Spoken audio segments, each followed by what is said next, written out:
தமிழ்நாடு பொறுத்த வரைக்கும் இப்ப யாரையாவது போய் ஏதாவது சந்திக்கணும் அப்படின்னா இந்த மூச்சை மூடிக்கிட்டு போய் சந்திக்கிறதோ இல்ல இந்த மறைமுகமா உங்களுக்கு தெரியாம போய் சந்திக்கிறதோ அப்படியெல்லாம் நான் செய்ய மாட்டேன். எதுவா இருந்தாலும் வெளிப்படையாக ஒளிவு மறைவு இல்லாம தான் நான் செய்வேன். இவ்வளவு பெரிய ஒரு பொறுப்பை என் கையில கொடுத்திருக்கிறீங்க. அதே நேரத்தில் எனக்கு கொஞ்சம் அவகாசமும் நீங்க கொடுக்கணும்னு நான் ரிக்வெஸ்ட் பண்ணி கேட்டுக்கிறேன். நான் சொன்னதையெல்லாம் படிப்படியா நிறைவேற்ற நான் ட்ரை பண்ணுவேன், நிறைவேற்றுவேன். அதே நேரத்தில் எனக்கு கொஞ்சம் அவகாசம் கொடுத்தீங்கன்னா எனக்கு கொஞ்சம் உதவியாகவும் ஒத்துழைப்பாகவும் இருக்கும். இது உங்களுடைய ஆட்சி. பெண்கள் பாதுகாப்பு ரொம்ப ஸ்ட்ரிக்டா வச்சிருக்கோம். போதைப் பொருள் கலாச்சாரம் அதை கண்ட்ரோல் பண்றதுக்கு என்னென்ன ஸ்டெப்ஸ் எடுக்கணும், என்னென்ன முயற்சிகள் எடுக்கணும், இன்னிலிருந்து அதை நான் எடுப்பேன்.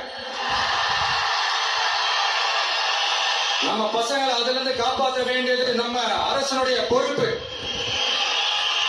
அதே மாதிரி சட்டம் ஒழுங்கு எல்லாருக்குமான பாதுகாப்பை நான் உறுதிப்படுத்துவேன்.